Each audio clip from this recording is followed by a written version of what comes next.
Okay, fantastic. So here we are, Crypto Coffee Club workshop. And I'm very, very honored to have a special guest to our workshop. He's an individual. Obviously, I won't take anything away from him. He's going to really talk about what his background, what he does. But he's an individual that I was privileged to connect with on LinkedIn. Mainly based on the fact that he replied to a comment on LinkedIn, and I thought that was that's right. Absolutely fantastic answer. It really crystallized everything that I thought about NFTs. So we got connected, and we exchanged communication. We spoke a few times, and we definitely, there's a synergy between this individual and myself, and our vision and our enthusiasm for everything digital assets. And as part of the Crypto Coffee Club, I really wanted to bring as much value to our audience, our membership, as possible, and I definitely think this individual will be able to do so. So his name is Lawrence Landeloos. I think I've pronounced it. Yeah, that's a funny expression. It's a good effort. It's very close. Okay. he's a native of Belgium, but he'll give you a good understanding of his background and where he is in his journey so far. So what I'd like to do is introduce everyone to Lawrence Landeloos of OneGrid. Yeah, well, happy to be here, Christopher. I really appreciate to have taken the time and the last couple of connections we had, right? Which have been a huge coincidence through LinkedIn. That's true, for sure. Yeah. And the Landeloos part is Landeloos in a way, right? It's like it's like an O, but it's close. It's close. Okay. So yeah. Anyway. Very brief introduction my side. So I'm, of course, pretty heavily involved in everything that's related to blockchain, specifically on, digital assets, digital identity, everything related to community, which we will probably go into a bit more in depth. And yeah, as a background, briefly, I had, I think, 10 plus years, the opportunity to work in a digital agency, which I was also an equity partner in. I joined actually a small team of, was at that time 3 people. Mm-hmm. And I think at 2019 it was, 3 years ago, I got acquired by EY, Ernst & Young, where I've been involved heavily in everything related to digital transformation, product innovation, thinking about corporate venturing, how a lot of commoditized industries like banking, insurance, utilities, telco, could reinvent and rethink their strategy. And that's been a pretty incredible journey. At the same time, I was involved in crypto more from a financial, you could call it trading perspective. I lost quite some money.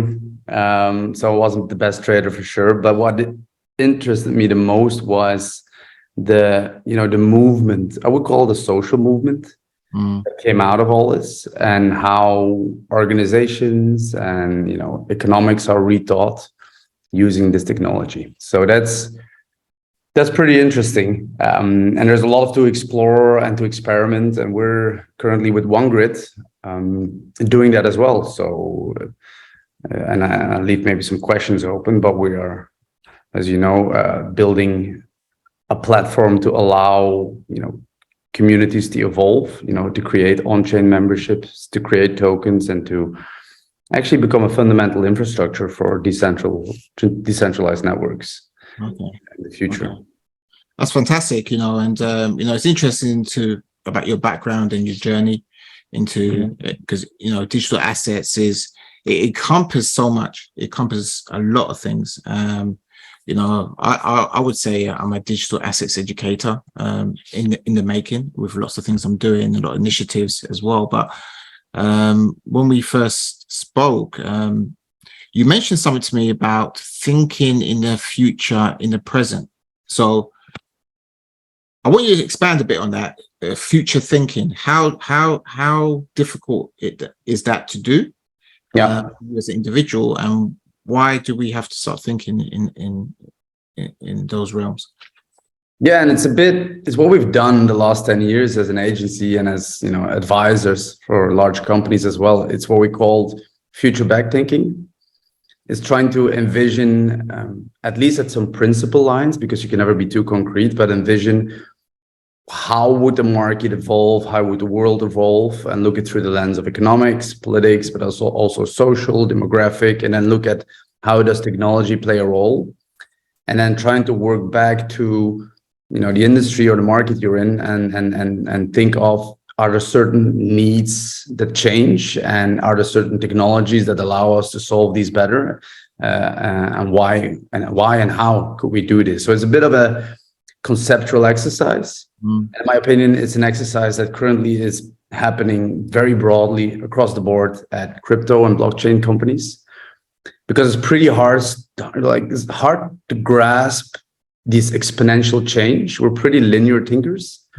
So we reason by analogy, and thank God we do so. Otherwise, we will, you know, it's going to be impossible to constantly think from first principles and fundamentals. So we struggle, and you know, what we're currently doing as well is trying to, you know, rethink the future from a more exponential point of view. Sometimes people would argue stupid way, or things that could not happen, or but often these things are the one, you know, the trends that happen to evolve over time. Okay, fantastic. I mean, yeah, I definitely feel when I first came across blockchain technology in the London Stock Exchange back in 2015, 2016, when we were evaluating it as a viable technology for the group, I was so excited. And some of it was just pure joy of seeing a new technology, but the joy of the fact that the possibilities were boundless. But I couldn't grasp exactly how disruptive it was. And I was around my colleagues at the time who were very skeptical, because I was just saying to you, I worked in solution architecture or IT architecture, and the senior architects were very pessimistic. They just didn't think it would fly as a technology that could be disruptive, because they thought we have all the technology we need.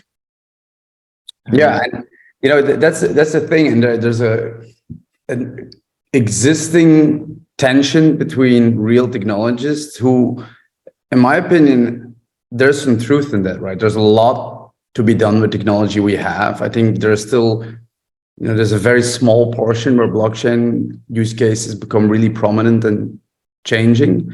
But at the same time, it's more of a mirror in, you know, the discontent potentially that exists in the markets and in the industries, and sort of a social reflection of how people look at being independent, being owner, you know, pivoting away from central authorities. I think it's mirroring all these beliefs and movements, and it's trying to figure out how this technology, blockchain, could help achieve some of these needs and requests that people have more and more. And potentially, you know, who knows, blockchain evolves further as we have never expected and becomes a complete different thing in the future. But I'm pretty convinced it's currently the best option to solve and evolve and disrupt some of the challenges we experience today in the markets. You know, if you look at deplatforming, if you look at censorship, if you look at interoperability, for example, you know, bandwidth of liquidity through you know, payments, you know, payment systems, there are a couple of things that they try to solve, and there are a couple of things that the technology is just not mature yet. Yeah. I mean, you're right, actually. I mean, we've had a couple of talks on that, and the tension that I see in the market is how and the will to take on these challenges or take on the technology in a way. I was at an event, the CoderCon event, and they were talking about the ECB, European Central Bank. Yeah. I mean, they brought out a new law. I think they're looking to bring out new regulation very soon, the MiCA. Yeah.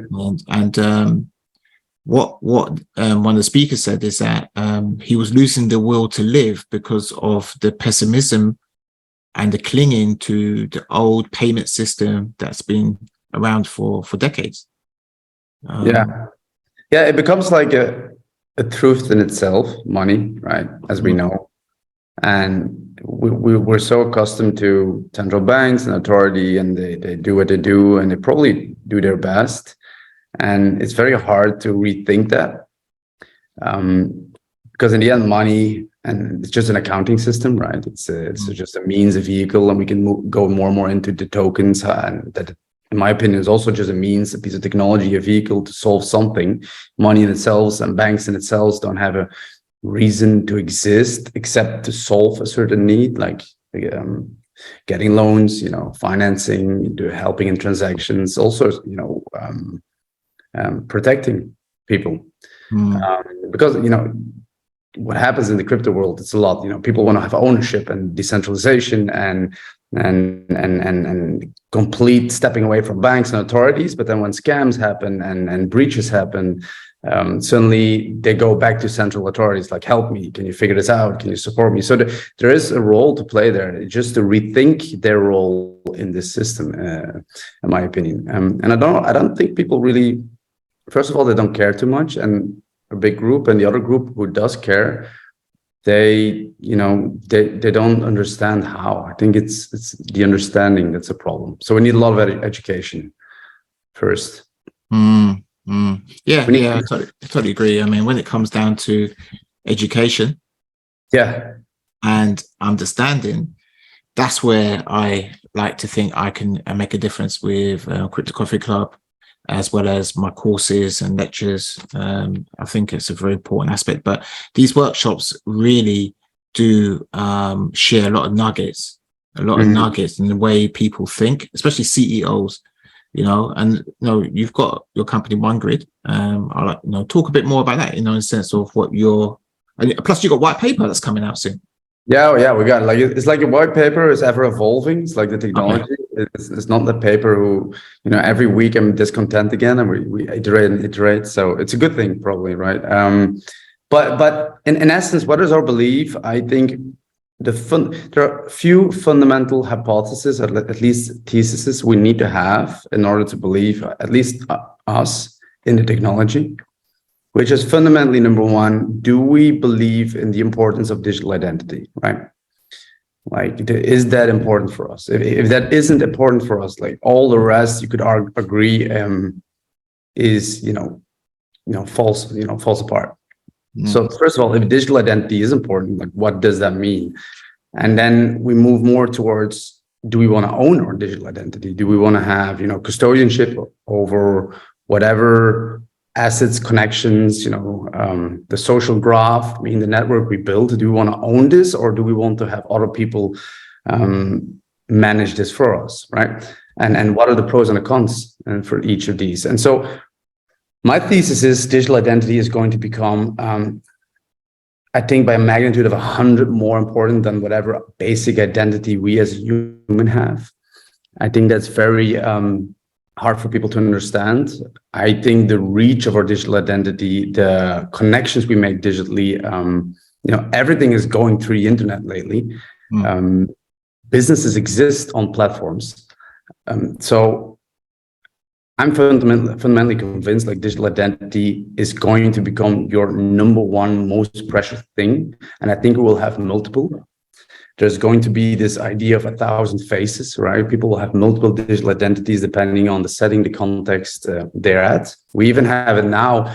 You see Instagram influencers have their own personal profile, and then they have their influencer profile, like two complete separate ones. And you see in the discourse lately, and the gamers having different avatars and different profiles and different interests in each, community or group they interact with. So the profiling is a very important piece, and it's going to be pretty fragmented. And then the second part is, if you own your digital identity, for example, the network you built out, how do you connect with that? And that's a bit what we're trying to facilitate. We believe that based on the identity you will have certain access rights to certain platforms and groups, right? And we're trying to build out a bit of an infrastructure who allows people to be grouped around a common interest. And often that common interest is the identity you have. It's the tokens you've gathered, it's the tickets you've gathered, it's the connections you've made, is the collectibles you have earned, is the type of crypto tokens you have in your wallet, is the licenses or certificates you have achieved at university or whatever education. And that bounds people and brings people together. And I think that's how we look at the new network state, or your social network is going to be defined by all of these assets. And yeah, we trying to rethink what that means on a platform.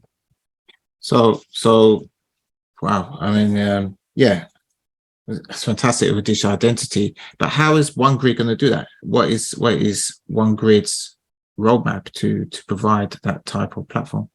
Yeah, like simply said, if we own our audience, if we have certain tokens that become a unique identifier between you and me, let's say, we have a connection based on a common interest, could be a common certificate, could be a collectible. As an artist, I sold and you bought and you're interested in me.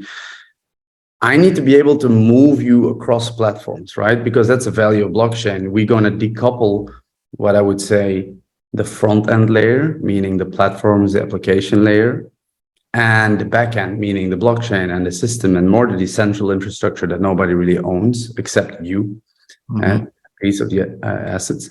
So we're building this top part, that application layer, and that gates certain access to certain type of identities. I keep saying identities because I actually mean tokens, right? It's not person as per se, it's identity. That's a nuance. And depending on the tokens you will have access rights in certain grids. Let's say we have OneGrid, and it's a sort of a community space where you could, communicate with each other, where you have certain rights on voting on what's important for the community, for example. And then we move into DAOs, right? You have communities often have a common purpose, a common goal. This could be, a good cause, for example, could be a project you're trying to evolve together. And you're going to co-create actually with the people, part of that community, that future. So everybody will have a sort of a say. They will have some voting rights based on, the digital identity, the assets they have. For example, they have an NFT bought of a certain creative project. And depending on additional NFTs or tokens you've gathered, you get some rights to steer the direction, right? So it becomes more of an extreme a democratized way of managing a group. And that's what we facilitate. But you need to be able to read these assets, to read these identities and define user rights, compared to if you look at a Facebook or a Twitter, you just go in, the data's there, and you just connect by following people. But independent, if I have some tokens or certificates or what have you, there won't be a different way to connect me to other people on Twitter, right? Right. So that's how we want to rethink as a layer, as a grid, how you build your own mini social application or own environment to connect with people. Wow. Okay. Yeah, that's interesting. That I know that the white paper's not ready yet, but it'd be interesting to read that. I would really like to read that. And obviously VC backing regarding that project could be an avenue for you as well. And when you talk about moving from a network, moving your social identity or tokenized identity, maybe that's the right word for it. Yeah. You mentioned something to me about I wrote this down actually. Token commerce. Okay.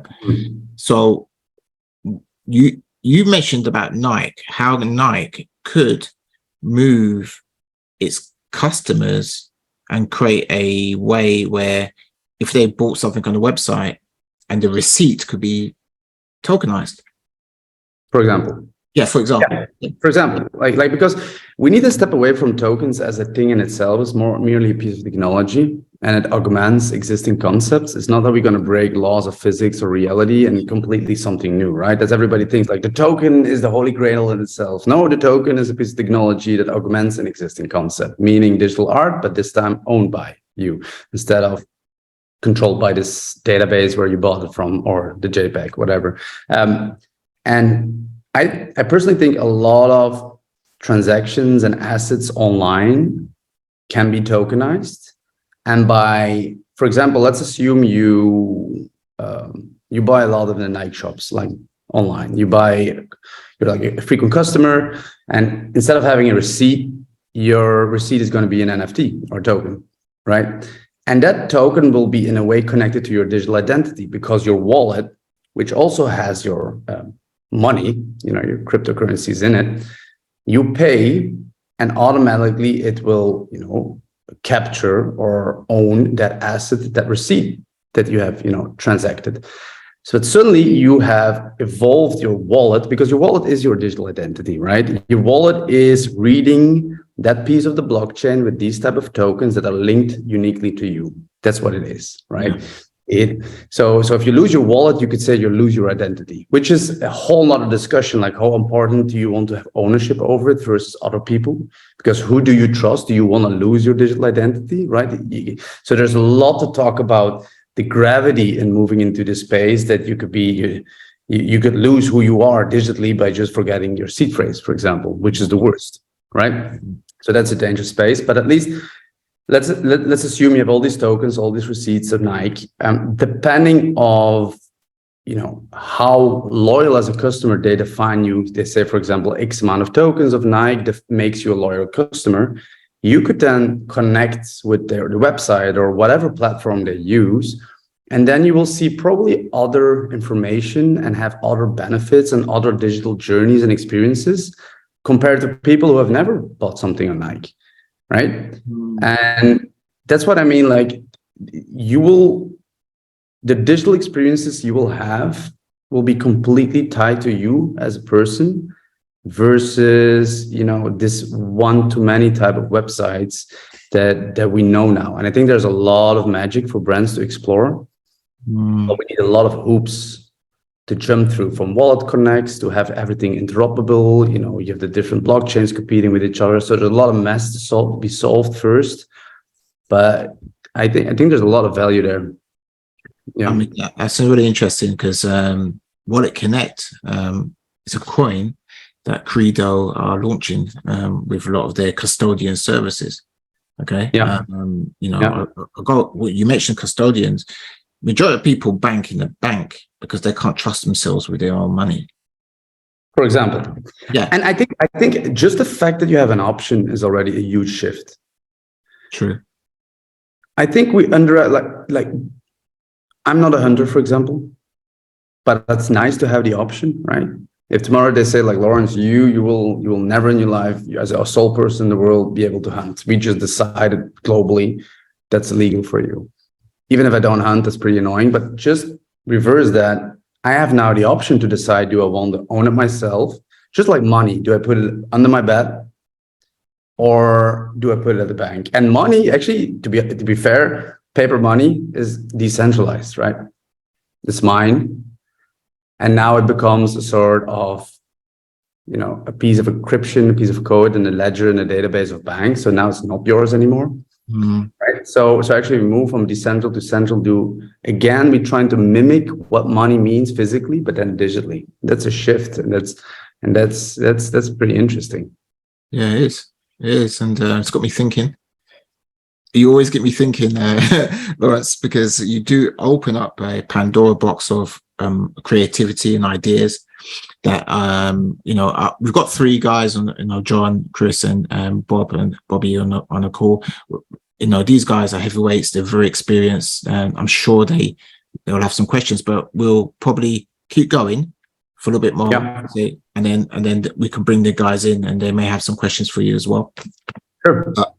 But what I feel is this big shift to tokenization in general. Yeah. Let's talk about tokenization, because my viewpoint is this: if you can tokenize any asset,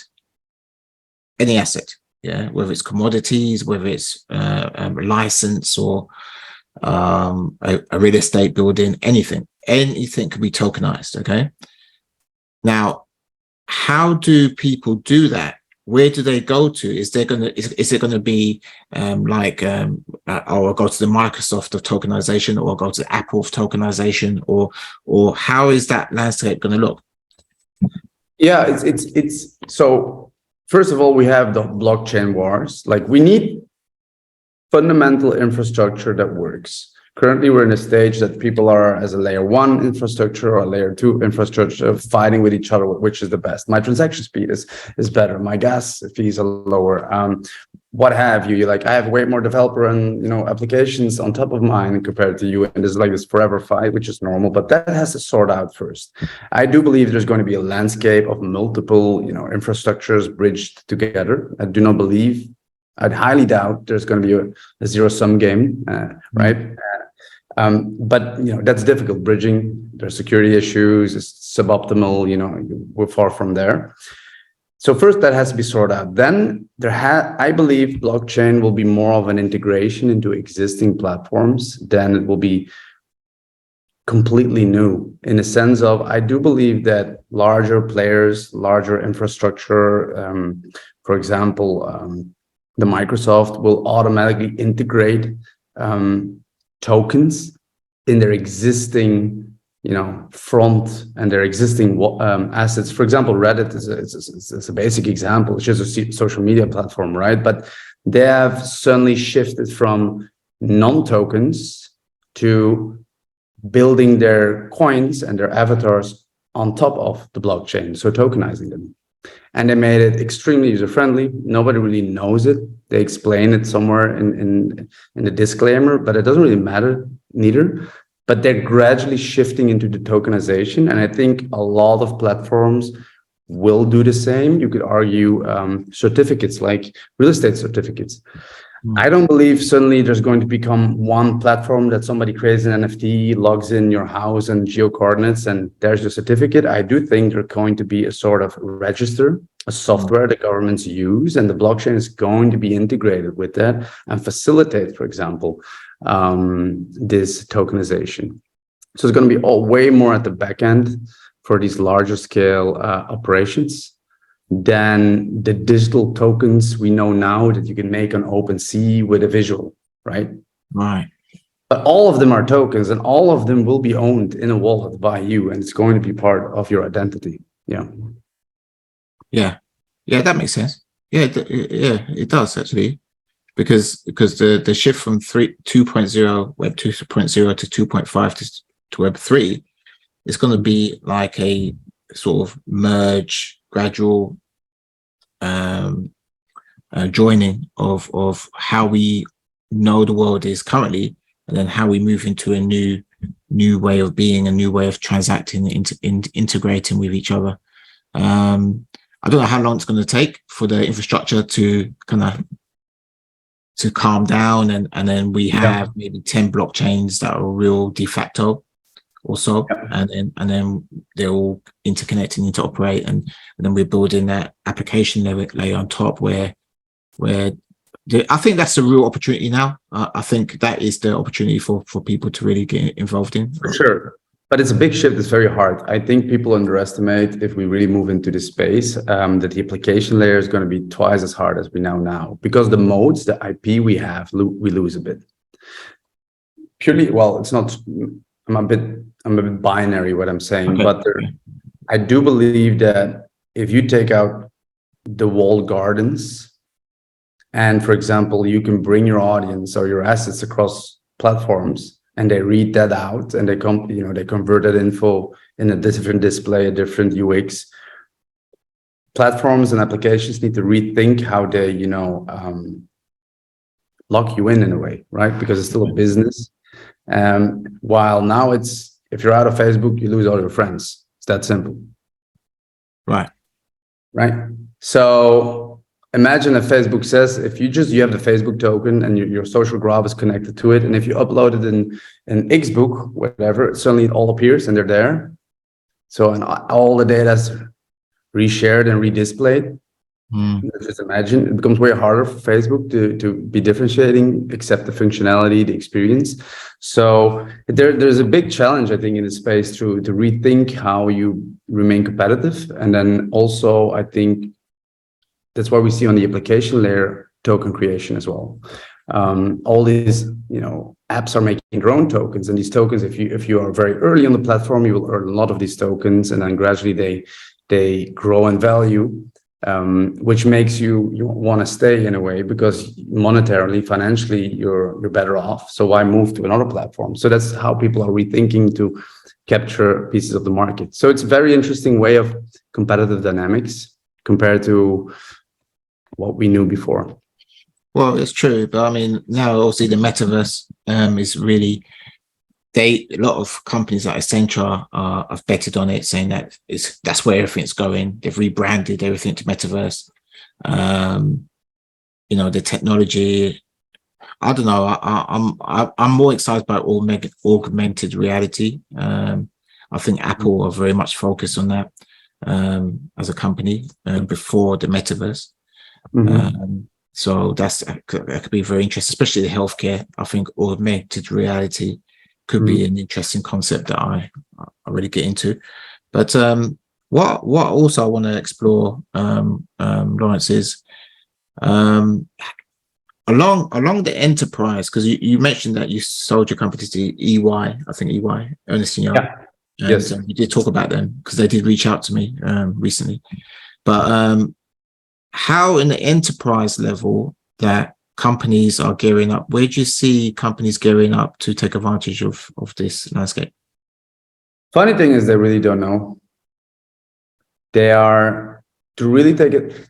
I think that the B2B space, which a lot of companies are in as well, is a very hard space. I think currently we're looking at blockchains and tokens, specifically digital assets, a lot from a B2C consumer perspective. People talk about the consumer blockchain, the public blockchain. The question is then, consumer products like brands, they're going to use it more as a loyalty environment. Like, how could we get closer to our audience, have a closer connection? And then how could we transform our consumers more to contributors? That's a bit like a first shift you see, because we've done customer experience and customer loyalty like for ages. And the whole goal of these exercises are, how could you increase share of wallet? How could you, increase lifetime value? And it's all tied into, the loyalty you have, and then you have the loyalty programs and the customer experience improvements. I think these tokens and assets are a new, toolkit to achieve this. And the funny thing is to get more economic alignment and more emotional engagement than you have before. So before, a sort of a loyalty program or become a member of our, group, of our Facebook group of Coca-Cola, for example, it feels very fickle. It's a bit like back and forth, and you have some diehards who really love Coca-Cola and just chat, but that's what it is. I think through tokens, earned or both, bought, for example, you become way more aligned to that. You own a sort of an equity in Coca-Cola. So it's a bit like, why do you give your employees some option pools? So you want to have them more vested into the future of your company. I think that's what you're doing with your consumers, right? In a way, in a more creative way. And if you're all aligned and contributing to the brand, hopefully your token will be more exclusive, more valuable. There will be more utility to it. And yeah, you just feel more vested to the product, and you create word of mouth ambassadorship that we probably haven't seen before. So that's a very interesting shift on the consumer brands. Then if you look at B2B, I found it very hard to rethink, how does B2B play a role, and how does blockchain plays a role, except if you look at supply chains, for example, and what could blockchain do for supply chains and make it more transparent, fair. But I think they're struggling. A lot of organizations are struggling to figure out how to use it, to be honest. Yeah, you're right. There's certain companies that are called digital assets, and a couple others that come to mind that are trying to incorporate or interoperate with private blockchains and the public ones. Yeah. And the question is, how much do you believe in a private blockchain, right? Because I once had a huge discussion with, and he was right in a way. I got locked. He says we have append only blockchains in a way. We have blockchains that register changes in databases, and yes, you could erase, but it's it's locked. The erase. So I don't think private blockchains worked as they hoped to. It was a bit of and I think it's more in the public's blockchain that we will have to seek the real value, to be very honest. I could be wrong, but that's my thesis. So, but they're experimenting. You see, they're really looking for a solution to benefit from. Yeah, that's interesting. It's an interesting space. I see a lot of talk on LinkedIn about all this stuff, and creating a new type of financial services with DLT, distributed ledger technology, Yeah, exactly. which is a bit different. But if we want to go back to the loyalty side, because I know obviously Starbucks have got this loyalty program, and they've got the partnership with Polygon. Yeah. And you mentioned something to me where, imagine Crypto Coffee Club had all this content, all these resources, learning experiences, and then somebody with a Starbucks loyalty or token could interact with my platform seamlessly because they have a Starbucks loyalty token. Mm-hmm. And it could be sharing communities with each other, which is a interesting. And also the title of this workshop is the rise of the tokens community. And instead of going to an influencer to build your following, you're having a token to interact with other communities. Which you have to go back to these fundamentals of, first of all, what are the key characteristics of tokens, right? First, they're owned. So that's one part. They're owned by you, and they are decentralized, meaning that they are, people can build on top of these. So they're composable, right? People can build experience on top of the tokens you own and give you value on top of the tokens you own. That before, if you wanted to have this type of interoperability, you had to create APIs and connections, and all of these were more complex to do so, or at least from a security angle. So now it provides a new way to build composable experiences, and they're programmable, right? The tokens provide some programmability. You can put some rulings into it, what you can do with the token, you can transfer them or not, for example. So they have some characteristics, the transferable, programmable, and composable nature of these tokens. And then we have to look at ecosystem building. Organizations always wanted to build partnerships and ecosystems, and we've seen a lot of movements in this space. And I think these tokens just facilitate this. And having, for example, Starbucks tokens, why would you only be able to use them at Starbucks, right? Then you could argue that people say, well, they're used to consume more in your shop, for example. Fair, but if you have a Starbucks token and you exchange it in another platform or shop for something else, and there's a partnership, there could be a mutual benefit if Starbucks could also build on top of other people's tokens. So there's a bit of a shift in thinking of control versus I allow people to use it in different ways out of my boundaries, but I believe by having this mutual benefit and collaboration across different brands and organizations, there will be value for me. And that's something they're trying to explore. Reddit is also exploring it. They say these coins you earn, maybe you can use them in the future in other platforms we partner with, which actually brings value to because how many people have loyalty points and don't use them? I don't know the figures. I don't know the statistics. I think a lot of them. But let's assume that you say, if you go to Starbucks with these points, you could go to whatever shop, beauty shop, for example, and convert them or log in and get some extra experiences. Then suddenly these points become valuable again. So actually, you could rethink people who want to go to Starbucks because they say, well, these points could bring me value in another shop. True, which means that my tokens, I can use them to go to the cinema. I can use them to interact with a particular brand, more readily. Or have utility to access certain events. So it could be a different ecosystem of utility around that, which is fantastic. So, and they're also sort of a cookie, right? To be honest, they're the ultimate cookie. right? And the benefit is they can be the ultimate cookie because and that's also a debate, normally your identity is not linked to your wallet. So that's why I believe the importance of pseudonymity is going to be even more important in the space of blockchain. But certainly you can see the identity and you can completely construct the experience according to that wallet and the assets that person has, nonetheless of who that person is in a way, right? So there's also an interesting dynamic to experiment. You want to be connected to your users and follow these users and see where they connect to and which tokens they have, and then trying to anticipate what you could improve to gain more loyalty and value. True, absolutely. And that really creates a lot of interesting discussions around how the corporates, because if you don't jump on this in the next year, 2 years, 3 years, you can go out of business. Yeah, and the out of business, it's probably it's in a way of you could lose a lot of clients. I don't think the business model as such is going to be just, the pricing model of your company is going to be completely dislocated. It's more of the way people interact with your brand and other brands is going to completely change. It's more from a consumer perspective than a pricing or partnership or cost perspective. Yeah. That's good. That's really interesting. What I'd like to do, I know I've got John and Bobby on the call, and also you've guys more or less been at the beginning.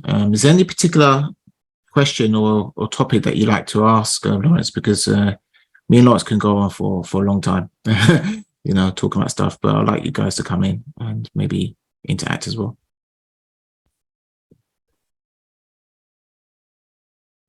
I'm just free here to listen at the moment. I haven't got any particular questions, but it's a good topic, and I've had regular conversations with you as well, Chris, similar things, and I pretty much agree with everything you guys have been talking about.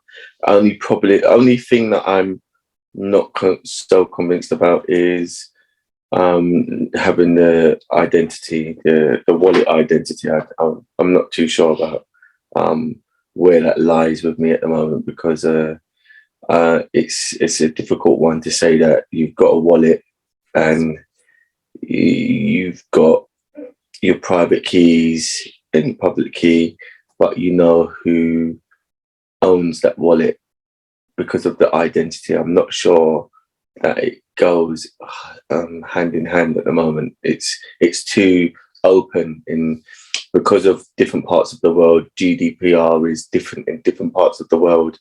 It's too much of an open book just to say that you should be able to plug into a wallet. Yes, if you're going to give a company your details, that's another different story. But how are those details used and closed, etc., is the way I'm thinking about it. And I would rather not be a part of any wallet identity, because that might as well just be a custodial wallet, which I don't believe in, to be honest with you. That's just like joining a Coinbase, a crypto.com, or any of these other centralized exchanges, BlockFi, Celsius, whatever you want to call them. And I prefer to stay on a non-custodial basis, me personally, and anybody that I try and get in, help enter into the crypto or blockchain ecosystem. Yeah, and to build on top of that, by the way, I appreciate the comment. It's that I don't think that the real identity has to be connected to a wallet as such. I mean, more with identity is what's in that wallet defines that wallet, and then probably the user, but we cannot connect the user ideally to that wallet, which is the importance of pseudonymity. Meaning, you see a lot of currently applications trying to figure out how we could cross-pollinate, wallets with the most common overlap in tokens. And then I'm specifically looking at collectibles, and it's a new way of figuring out interest groups, right? For example, you have some doodles in your wallet, you will have, a nouns in your wallet, you will have a sort of a DAO token, and maybe you have a couple of peoples or clusters who have the same. So you could argue these are people with similar interests. So it's sort of an identity linked to that asset, not as much as real me, Lawrence, this is my age, this is my height, right? And that's pretty interesting to explore. That's okay. Yeah, I get what you're saying now. It makes a little bit of sense.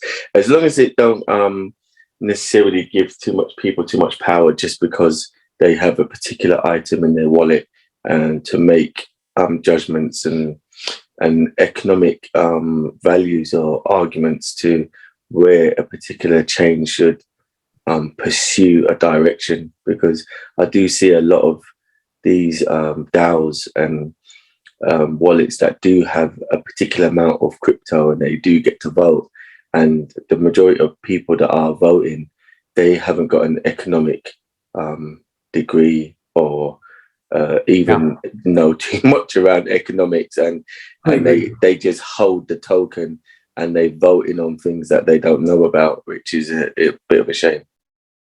Yeah, it's allocation of money is completely disallocated if you let people without proper common understanding decide. So that's for sure. That's what you've seen, like in this boom we had on tech. Everybody jumps on whatever product and allocates funding, and then we need a sort of a, you could call a recession or a shakeout to reallocate money at the right companies and right places. And there is a craftsmanship required to do so. So I do agree with that. And on top, DAOs is such an experimental, it's more of a test, because we have seen that democracy and voting, even currently in our political, frame, people don't show up. So participation is an issue. And I think in DAOs it's even more. It's not having a belief you can influence, or even having a belief you can buy into influence. There's a lot of friction, and I think we haven't figured that out neither, to make that work properly. Yeah, I mean, thank you for your comment, Bobby, because that's really interesting. Do you have a question, John?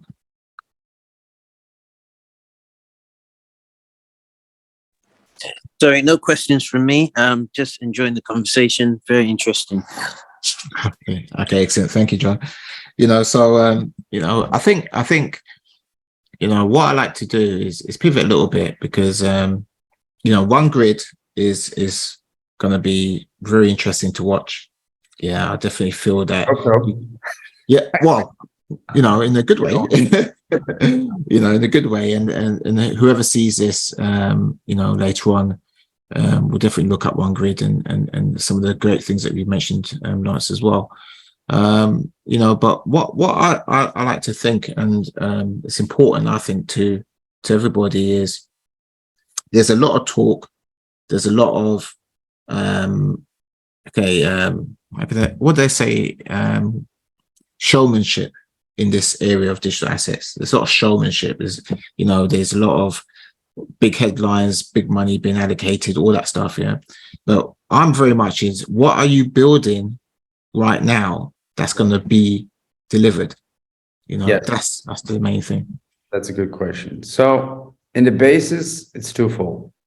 We want to very easily allow creators or brands build their own on-chain membership. So sort of build their own tokens, which they could share, let other people claim or even buy, as a first step in building this, social network on chain, right? And then second, when these tokens are distributed, we're providing a portal, better a sort of a base layer with some basic set of functionalities that they could gate access exclusively to people with certain tokens, for example, these memberships, and then also allocate user rights in that environment to mainly have a conversation, a discussion, more importantly, to be able to create a project together.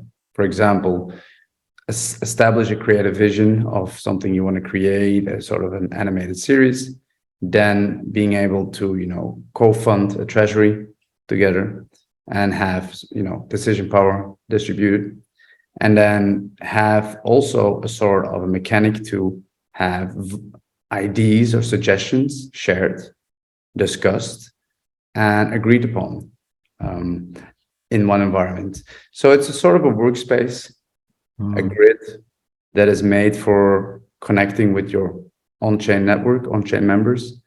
And what we're currently building is we're not focusing on the first is membership creation. There are a lot of token launch pads and there are a lot of tokens already being built. We will first want to actually allow people to verify certain contracts in their own grid so they can spin up their environment, decide which tokens could be allowed, and then have a connection in this space. It's rethinking a social network, social platform, but then from a collaborative point of view, less from a consuming and info sharing point of view. Yeah. Oh, wow, that's good. It's really interesting. I really like that. I mean, even someone like myself, is building my brand, Crypto Coffee Club, I can, for example, really engage in your grid, create a grid, and really become fully digitalized in a way that can really take advantage of this technology. Yeah, and the long-term goal. So, for example, let's take Crypto Coffee Club. You can build your membership token. Let people actively claim it, and then onboard them in the grid, and then based on suggestions people do and discussions you have, you will create participation or loyalty points built on top of that token, which gives you the ability to decide user rights, what people could vote, people could participate, and the weight of their involvement to increase engagement, right? Because it's still an issue. And it shouldn't be a DAO of 100,000 people. I'm talking about 15 people. I talk about 25 people. I see a lot of value in small groups of people collaborating. And hopefully in the longer term, we're trying to build our own overarching grid, right? OneGrid, that every person like Crypto Coffee Club who creates a grid themselves are becoming part of our OG grid, because you get a creator token of ourselves, right? Our own membership, you could say. And then you can influence the functionality or the value you want to get out of that grid. So, and we want to make this a sort of an infrastructure where we can build in integrations, we can build in functionalities that you would need to manage and collaborate with your people in the Crypto Coffee Club. Wow, that's really good. I'm getting excited about that actually. I mean, and it's experimental, right? It's like we start with the basics and don't go too far out. Start with how can we help some basic use cases and just grow. I think purely by being in the space, we're already a few years ahead. So we don't even need to be a few years ahead of the few years ahead, right? People in space. Yeah, you're right actually. And that's what I call someone building. I mean, you are building. You're at that stage now where you're about to, not say pop, in the sense of it go really, global and everything like that. But you're at the stage where you've really thought this through, and you mentioned a company called Blue Mint. Is it Blue Mint or Mint Blue? And Blue, people. Yeah, that's actually they're building on the BSV chain, so the blockchain, and the Bitcoin, right? Chain, and heavily focused on more industrialization of blockchain within, for example, governments, payment systems, larger companies to create databases that are more interoperable. For example, they have built a system to have invoices, Yuki invoices, just like you and me scan our own tickets of a bar, right? For our accountant, that will be hashed and encrypted in this chain, and that other instances like governments could read it out and connecting to it. So they're way more looking at larger scale enterprise level solutions. It's interesting. I think it's very interesting to have a chat with the CEO. It's a team to what they're doing. I think that's really getting into really big business areas. I think they can make a big impact because they're starting early enough to really branch out to other. The whole question here is, will governments ever allow a public blockchain? Because we're going to have the digital euro. What does that mean? there's some dangers related to that as well. I think you can more monitor money, right? Your money is even more monitored. The government will build the money on, they control the digital euro on such chain like China is doing. So there's some nuances and some dangers, but at least they are also competing with infrastructure, right? Which blockchain? They believe in a Bitcoin BSV based, others say no, it's going to be Ethereum based, and you have, the algorithms, you have so many levels, which is a hard battle for sure. I know what is consistent, and I know the Bitcoin network is consistent. It's consistent, and maybe Bob could come in and really give us a little insight into that, because if governments are going to look to build on a blockchain, a Bitcoin blockchain, then that really tells me that they're still going to be the leading blockchain. Not many blockchains. There's some blockchains that have been hacked. Yeah, Solana has just been going up and down, and they're not even really decentralized, you could argue. yeah, because you can't be a decentralized entity, really. So I think taking a particular blockchain and really optimizing it with really good, crisp solutions is could be a very good way to go. I definitely think so, because Ethereum got a march because they started early enough, and everyone thinks, oh, EVM and the duplication of different blockchains like Polygon and EVM compatible blockchains is the way, but maybe not. Maybe it could be something else, So the funny thing is, by decoupling the back end, meaning the blockchain infrastructure, and the front end, meaning the application layer, I think two expressions. I think the back end, the best infrastructure, is not always going to win. It's going to be the one with the biggest network effect, because there is a network effect on blockchain level. How many developers build applications on top of it are used, and that's what Ethereum have done pretty decently over the years to build out a huge ecosystem of builders. The question is, maybe there were better blockchains already in the basis, and you have like this forever discussion. Reverse, the application layer is the best application is going to win, because people can move so quickly across applications. So that's a funny extreme to put, right? So that's a very interesting way of approaching the space of it. True, and I definitely feel that could be an interesting situation as it pans out. We have another person here, Bruno. Bruno, here we go. I don't know who he is. Colleagues of BDW, the digital agency. Guys. Oh, right. He's joined us. Oh, fantastic. Okay, welcome, Bruno. Welcome. Thanks, man.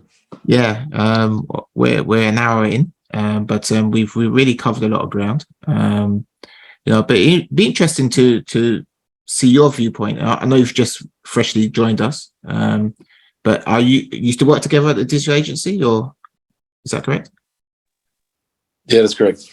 Okay. So from your perspective, how do you see this token community rising? Communities using tokens to really collaborate on a larger scale. Well, you're throwing me into the deep end. I know. I don't know. Christopher asks a lot of deep questions, so I'm 58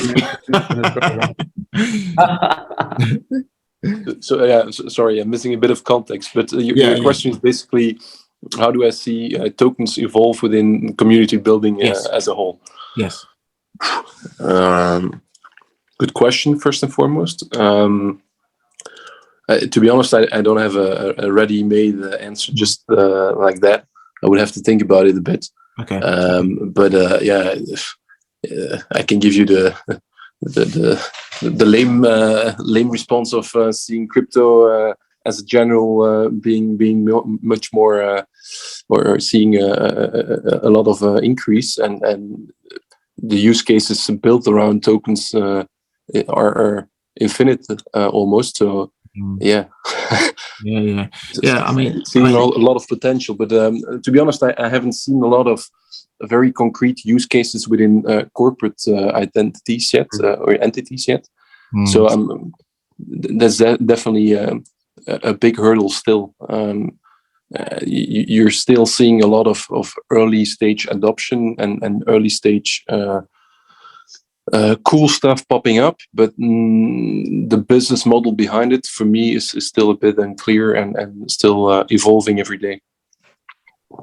Yeah, it's true. I mean, like we are relatively terms early, but I'm just really curious because I spent many years at London Stock Exchange, and they've built out a new digital assets department, and they're moving the capital markets onto distributed ledger technology, and they're tokenizing a lot of their financial instruments and within that ecosystem. And it's quite interesting because they're a very conservative company, but they are being quite aggressive in well, before I left London Stock Exchange, I worked in the indices department, which is FTSE, and the CEO of FTSE at the time was Mark Makepeace, and stellar record in building that company.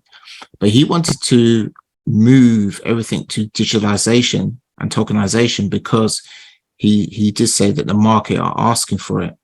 Now, when I looked at that project and I saw what we had to design from a technology point of view, I thought, wow. So we take in the pricing of these assets and we bunch them into baskets or indices, is what they call it. You know, whether it's a particular type of business, and they basket all them together, and then from there the price movement as an index gets calculated and it gets sent out to the distribution network, and we have corporates who trade based on that type of information because of and so they call it digital asset indices, and more like a few of these investment houses are very, like Vanguard and so forth, are asking companies like London Stock Exchange to create products around that. Now, how does that mirror to equities, to bonds, to derivatives? Do we do the same for those instruments? Do we tokenize those instruments in a way that makes it easier for people to invest? Pension funds, you know, you're looking at trillions because of the crypto winter we're going through. The amount of money in digital assets is tiny. Yeah, it's tiny. When we have institutionalized money coming into this space, it's going to totally explode. Yeah, but they're not ready yet because the custodian part of it, the legislation part of it, the regulation part of it is still unclear, you know? Yeah, and the question, does it have to? Because I do believe, you know, the bandwidth and the liquidity can be improved in a way. You know, you see tokenizations and you have, you know, 12 decimals behind zero that you could, for example, use as invest, meaning democratizing investments of you know, family offices. You see a lot of people creating these special vehicles, tokenizing these vehicles, and then allowing to buy a fraction of a token, which is otherwise impossible. You need a ticket of 10, 15, 20, 50, 100K, right? So you increase liquidity in a way, and you could also increase liquidity of, you know, large, more expensive products. Like, been a conversation with a guy who's building a company who's trying to tokenize like museum artifacts and very expensive, for example, cars, to make them more liquid. Because you buy the car, you don't.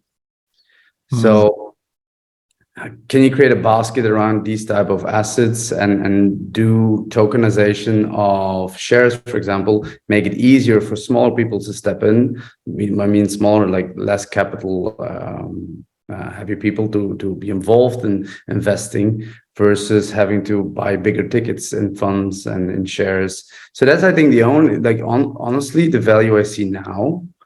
Otherwise, I'm not sure how, I'm personally less knowledgeable, but how much it would improve compared to what we have now. maybe the cost related to transacting, I would not know, but it's I'm not sure. It's just talking about rethinking how financial services is organized. Yeah. Instead of it being a closed shop of very wealthy people who have to be accredited, who have to be vetted, who get all the choice information, how can we democratize the whole capital markets to enable millions or billions more people participating in this playground? And the question is the accreditation of being investors probably for a reason, right? As a protection mechanism. I would say yes or no. No, because it means that you can negate a large pool of people who you think are not intelligent enough or have access to funds enough to get involved in the choice type of investments. You know, a Standard Chartered, there's certain funds. A friend of mine, she had a lot of money, and she had to have $250,000 to step into this fund. Yeah, that's what you have. That's a problem. Yeah. To be honest, how do you see that compared to what you're seeing today in the last, I would say, rise of crypto, when you saw a lot of VC coins were basically doing pre-ICO fundraising with a lot of big venture companies, and basically by the time that they were listed on exchanges, you as a middleman or as the small investor, you had no uplift possibility anymore, and everything was just dumped on retail. So I'm curious to see how you see that, because there's definitely upsides or benefits to a more transparent or more distributed type of liquidity. But at the same time, you see it over and over. It's the big guys who come in who take the majority of the uplift, and by the time you as a retail investor you're able to come to the table, it's too late. True. Yeah, yeah. And that's just when that's a new token creation, and the token itself should carry the value, right? I think if you tokenize existing equities or existing shares or existing pools, that there is the value, right? Because there's a whole discussion on IDOs and ICOs, fair, like what's the value in the token? Is it a Ponzi? And you could debate about it, and that's true. And you're like the exit window for the big guys. But in a family office, you cannot buy 0.001 share, but you could buy 0.001 token, or and there's a whole change in liquidity there. Yeah. I mean, liquid digital assets mentioned something on LinkedIn. I don't know if you saw that post. Sure. You mentioned it. A new family office, a new company called. Oh yes, exactly. They are doing exactly that. They want to democratize it for people to step in to these special vehicles which they've built, versus having only gatekeep a private audience to be involved. And I forgot the name actually, but I found it pretty interesting. It was also funded by Kraken Ventures, I think. Oh, Kraken. Huh? Yeah. Yeah. So little things like that, companies like that, little initiatives like that, can make a big splash from a small type of company where they're really focused in changing something within the industry. You can mini IPO, right? You can mini IPO as a startup. You don't need the IPO that you go in Series C and D and then go to the exchange. Yeah. You could do as year one in, thanks to these tokens, for example. Yeah, that's correct. That's incredible. And you automatically will create a sort of a barometer to evaluate your company as well. The question is how well the valuation is allocated by consumers like you and me, but it unlocks capital, and that's pretty interesting. Yeah, totally. And that's just one industry of financial services. We talked about healthcare. With digital, with your health records. Having access, like if I'll give you an example, there's 1.2 billion people who live in Africa. Yeah, the whole of Africa, 1.2 billion. how many of them have health records? How many of them, and I'll give you an example. My dad, my family's originally from Ghana. My dad was ill. My mum was to go to a hospital. They will do all these tests, give you the paperwork, and you took it home. Then you go to a different hospital, then you have to bring the papers to that hospital, then they'll give you more papers and you bring it home. Also in Belgium, actually, it's a funny thing. Yeah. What's that? We're not that evolved compared to that. We're still doing Yeah. So you look at that and you think, how can we create something where it's so much easier, where people have access to their health records on your mobile phone or a tablet, where someone, a doctor in India, could access your records and give you a consultation, or someone in South Africa or other parts of the world could give you a consultation because they have the expertise to be able to do that. Yeah. So you're not restricted to maybe where you locally are, but you can have access to millions of endpoints of talent, knowledge, IP around the world, based on the fact that if you digitize people's medical records and put it somewhere where people can access it and give a better diagnosis, there's different ways of saving lives, and having tokenization to open the doors to so much. And there's a challenge in the reason that's not existent is because, first of all, you need to, and I don't think tokenization is going to solve it. You need a proper protocol that everybody uses, because how do you read in data, right? What does diabetes mean, and how is that data read, and is it properly, interpretation is done properly by all the systems? So you need like this consistent protocol, just like we have in HTTP or SMTP, and that's a difficulty. So you need a common language, and people are, Google is working on it. For example, Google Health. The second is, do these large EHR, electronic health record enterprise software want to free up and open up this data, right? Because that's a bit there again, the walled garden and the value of the software. If they release all the data is the value they have, right? Because I can tell you, it's not the UX, for sure not. So if tokens would exist, you'll still be confronted with that issue. Like, we don't want to open up the data because the data is our IP. It's the model we work with. And then in the States, you see a big shift in governments obliging these softwares to open up certain amounts of data for everybody to read out, for the government systems to read out. I'm not sure that friction, that issue is going to be solved thanks to blockchain. I think blockchain could, improve the protocol, but as long as these mechanisms and competitions remain in place, it's pretty hard to get that up to speed. That's why it's so hard to have one digital record, right? Yeah, that's true. It's interesting. I mean, blockchain is good for smart assets. It's not necessarily good for data.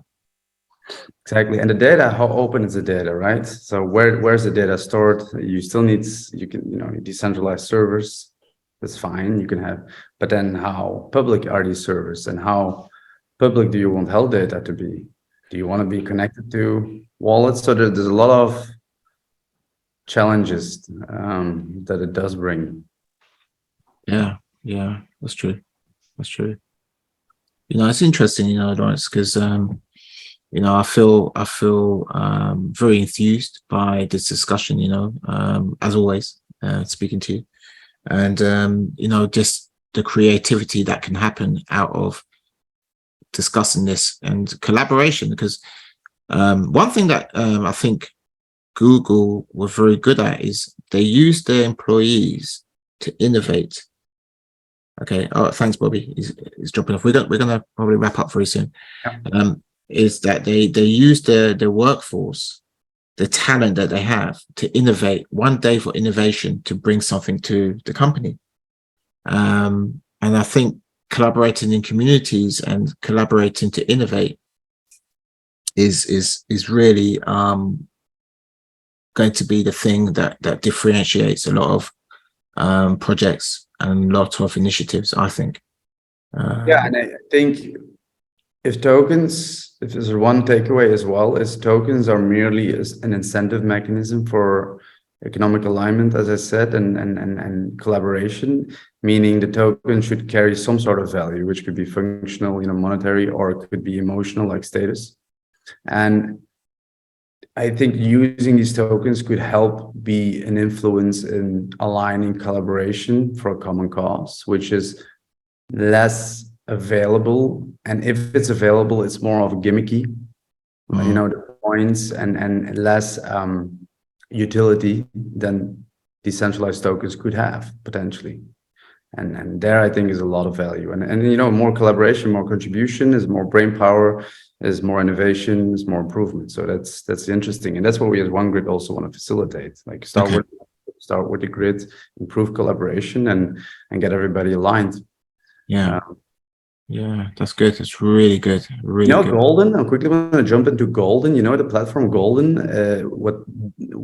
based on, incentives and, alignment. It's they want to build, I'm not quoting this right, but they want to build a Wikipedia, but then the truth, they want to uncover the truth. And they say Wikipedia is always biased because people are biased, central entities are always a bit biased, and you see under and over reporting of some regions as well. And the Golden is trying to transform that through tokens, saying that everybody has a possibility to, entry sort of information. And when the entry, they should stake, the Golden token, for example. They put like the money on the table, like this is true. And what happens is then you have a whole decentralized community across the board who could vote on, do I agree with that or not? The thing is, they also need to stake a certain amount of coins. And depending on who's right, will earn their stake back with some addition, versus the one who isn't right would lose. So automatically you will be more aligned and incentivized to, first of all, put the truth on the table and vote correctly.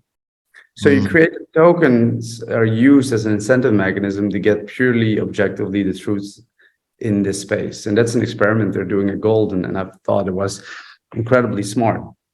Yeah. Valuable. So again, that's a way of tokens improving contributions. Yeah, that's interesting. I think that's really good.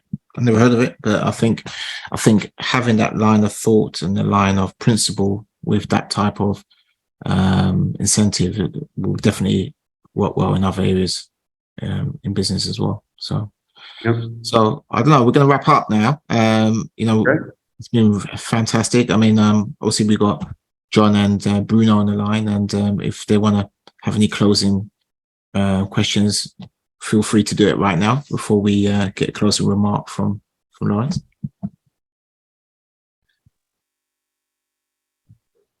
None from me. I'll try to join sooner next time. Like that. They like the name OneGrid. That's a good comment. Appreciate it, John. Thanks. That's I thought a long thought in the shower, and we came up with OneGrid. So that's nice. Yeah, simplicity is always the best. Simplicity is always. Thanks for your comments, John, as well. He put that something in the chat. So yeah, I mean, I guess unless you want to add anything else, Lawrence, anything that comes to mind that you like to talk about? No, I could keep talking, but I think we covered a lot of of ground. And I mean, my takeaway from this is definitely having the ability to look at things in a very macro perspective and understand the collaborative and the community aspect of digital assets and the Web3 space, because there's everyone's looking for that silver bullet, that one thing that's gonna make them rich or infamous and stuff like that. We've had Elon Musk close his deal on Twitter, and he's gonna transform it, I guess, the only way he knows how. Making the WeChat of the application. Super app. Yeah, the super app, payments, everything. Yeah, and the question, this is don't bet against Elon, right? Right. Yeah. I mean, I wouldn't bet against Elon. One lesson learned. Yeah.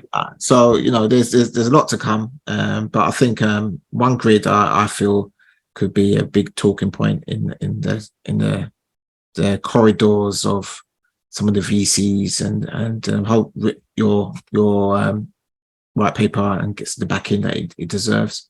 Yeah. Yeah, Cool. and I really, you know, keep me updated on that. And then, but what I'll do, I'll close out now. You know, I'll get this edited a little bit and then get it onto my YouTube channel, and I'll post it on LinkedIn as well, so people can watch it later.